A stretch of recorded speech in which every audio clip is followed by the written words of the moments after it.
Pangulong Noynoy Aquino kay Senadora Leila de Lima sa PNP Detention Center sa Camp Crame. Kasabay nito, naglabas ng liham si Senadora de Lima para sa kanyang pamilya at mga kaibigan. Umaaksyon si Lindo Flores. Sa eksklusibong video ng News 5, makikita ang pagdating ng tao sa loob ng PNP Custodial Center sa Campo Crame kung saan nakakulong si Senadora Leila de Lima. Kuha ito kahapon, kasabay na paggunita ng Ash Wednesday. May ilang nagdala ng prutas at pagkain, habang pinangunahan ni Father Robert Reyes ang misa sa loob ng compound, kasama ang staff, kaibigan at pamilya ni de Lima. Matapos ang misa, nakipagbeso-beso at nakipag-usap si de Lima sa kanyang mga bisita.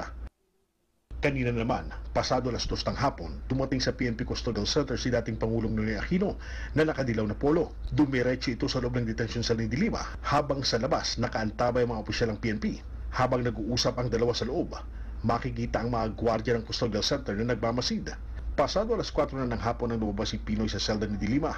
Ilang minuto pang nag-usap si Pinoy at de Lima sa labas ng detention cell bago sinamahan ni de Lima si Pinoy papunta sa gate. Doon niya kinamayan ang dating Pangulo bago itutuluyang magpaalam papalabas ang Custodial Center. Nanatili malapit sa gate si de Lima na nakipag-usap pa sa isa sa mga gwardiya doon. Nakipag-usap din si de Lima sa ilang tao na nasa loob ng compound bago pumasok sa kanyang detention cell. Kahapon din, nagpahatid ng sulat ang senadora sa kanyang mga mahal sa buhay.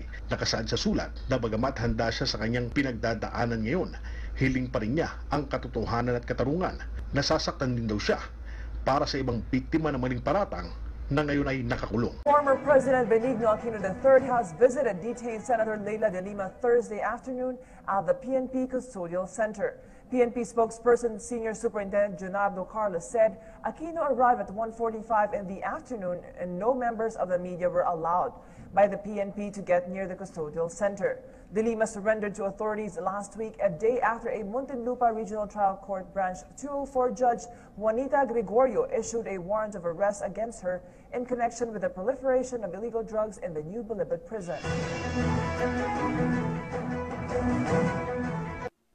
President Aquilino Pimentel III has ordered the withdrawal of security personnel assigned to guard Senator Leila de Lima from the office of the Senate Sergeant-at-Arms, as the efforts were deemed useless given the fact that they were limited to being stationed 50 meters away from the lawmaker's cell at the Philippine National Police Custodial Center in Camp Crame.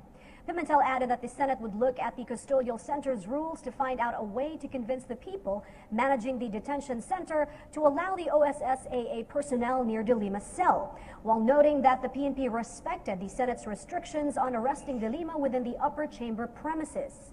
De Lima was apprehended outside the Senate building early Friday morning.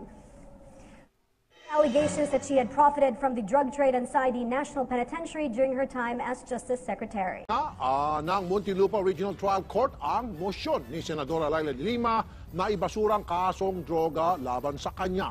Sa motion ni de Lima, iginit niyang walang reklamo o record na makapagpapaturay na sangkot nga siya sa mga illegal na gawain ng mga high-profile inmates sa Bilibid nung siya pa ang Justice Secretary. Hindi rin daw mapatunayan kung ang mga perang ibinigay sa kanya ay sa illegal drug trade nga galing at kung kanya ba ang bank account na pinaghulugan sa pera. Kasabay nito, hiniling din ni de Lima na patawad ng gag order o pagbabawalan ng magsalita sa kaso si Justice Secretary Vitaliano Aguirre. May 10 araw para sumagot ang prosecution.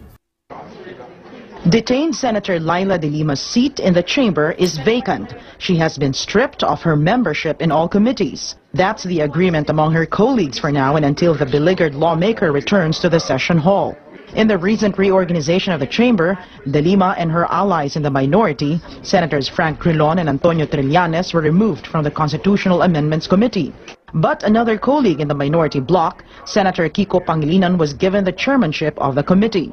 This is the committee considering the bill on shifting to a federal form of government, a priority of President Rodrigo Duterte. De Lima was replaced by Majority Senator Win Gatchalian in the Blue Ribbon Committee, which is investigating the Jack Lam bribery scandal, where Justice Secretary Vitaliano Aguirre and Immigration Chief Jaime Morente are implicated. De Lima was replaced by Senator Rizo Ontiveros in the Justice Committee, where Senator J.V. Ejercito was added in the majority membership. This committee is hearing a bill reimposing the death penalty. De Lima was the original head of the committee but was replaced by its current chairman, Dick Gordon. Under Gordon, the committee concluded hearings on extrajudicial killings, which remains to be discussed in the plenary. Senate President Coco Pimentel says all these was done to adjust the membership ratio between majority and minority in each committee, or to conform with the overall 18-to-6 ratio or 3:1 ratio. But even he, the lone PDP Laban member in the Senate, may not be spared from an ouster. Even if parating na yan bukas, why should you worry? Ganun talaga. He says he still has the numbers. I have 18 now. 18. 18-6 po ang hatian namin ngayon. But should they change their mind? Okay lang. The Senate shakeup started after more senators voted in favor of having former police officer Arturo Las Cañas testify in a formal investigation. Las Cañas accused President Duterte of kidnapping, murder, and bombings when he was mayor of Davao City. The voting results shocked majority senators. The hearing will push through on Monday, March 6. Kataon matapos makulong, naglabas na ng pahayag si Senadora Laila de Lima. Anya, bawat araw na nasa loob siya ng kulungan, nasa peligro ang kanyang buhay. Nangangambang senadora na maaari siyang ipapatay. Naglabas din siya ng sulat na nilagdaan noong March 1, anya, kahit na pa psychologically prepared siya, nakahangad pa rin siya para sa katotohanan at hustisya. Wala namang reklamo si De Lima sa mga namamahala ng kulungan, pero anya, defenseless o wala siyang kalaban-laban habang nakapiit. Una nang siniguro ng Malacanang ang kaligtasan ng senadora. Binisita din ni dating Pangulong Noynoy Aquino si De Lima kahapon, pero hindi ito naging bukas para sa isang media coverage. Senator Laila de Lima was arrested and detained at the PNP Custodial Center in Camp Crame. In a hearing at the Muntinlupa Regional Trial Court today, the prosecution asked that all parties be restrained from discussing De Lima's cases in public. Joining me now here in the studio, our correspondent Anjo Alimario, who's been covering De Lima's cases. Anjo, what is the basis for the prosecution's request for a gag order? Well, the prosecution manifested before Judge Juanita Guerrero that all parties, including the lawyers of Senator Laila de Lima, to refrain from discussing the merits of the case. The lawyers, the prosecution says de Lima's lawyers are influencing or are actually conditioning the public's mind, and but will Guerrero, the judge who ordered the senator's arrest, grant that motion? The prosecution wants Judge Juanita Guerrero of the Muntinlupa Regional Trial Court to issue a gag order, effectively preventing all concerned parties from discussing Senator Laila de Lima's cases. Because they are as if conditioning the minds of the public that the case that are filed against the accused are weak. They say the move is not about what Justice Secretary Vitaliano Aguirre wants. Hindi yan issue kung gusto ni Sec or hindi. We're just laying down the rule on sub judice. De Lima's lawyers dismissed the prosecution's move.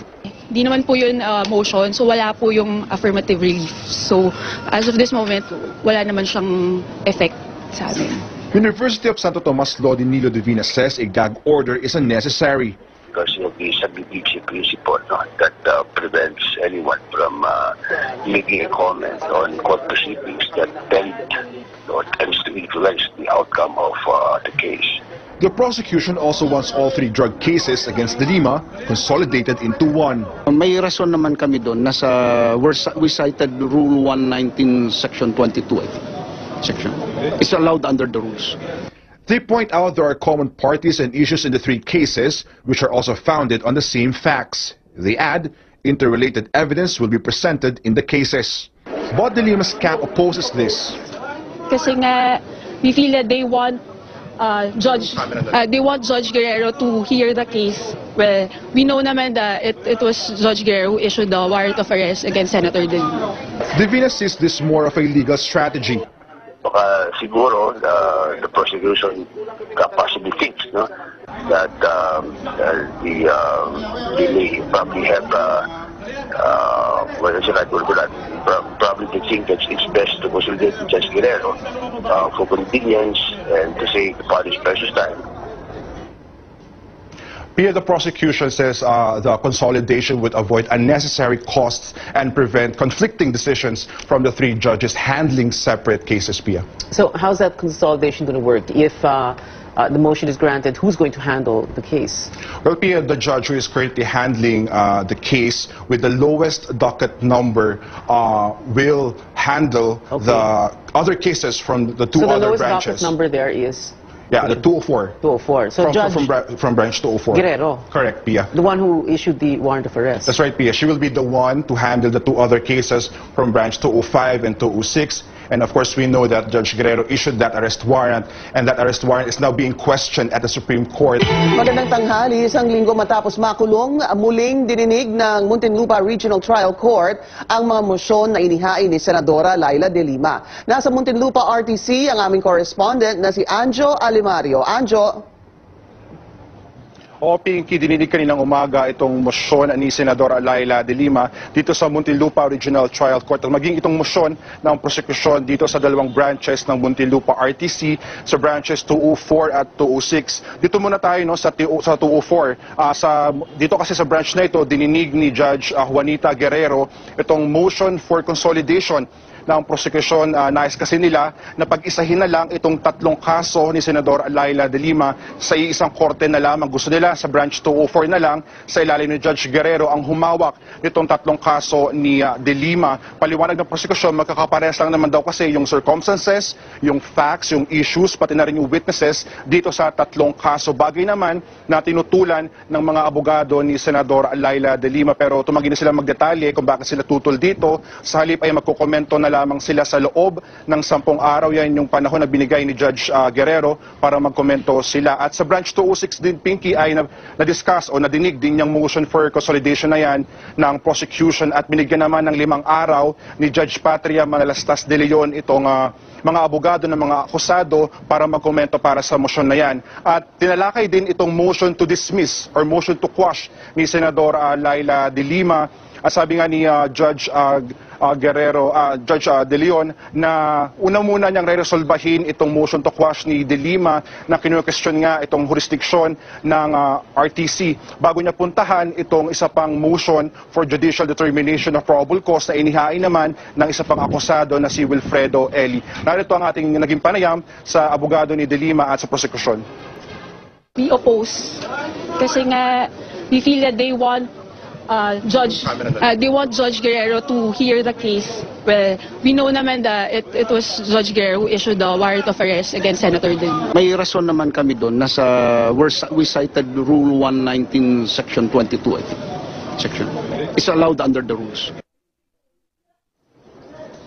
Pinky, binigyan lamang ng 10 araw nitong si Judge De Leon para magkomento itong prosekusyon dyan sa motion to quash ni Senador Laila de Lima. At 10 araw din ang binigay dito naman sa mga abogado ng mga akusado para sagutin o mag-reply dito sa magiging komento ng prosekusyon. Pinky? Anjo, may pahayag din daw ang prosekusyon na nais nilang mag-issue ng gag order si Judge Guerrero. Bakit daw?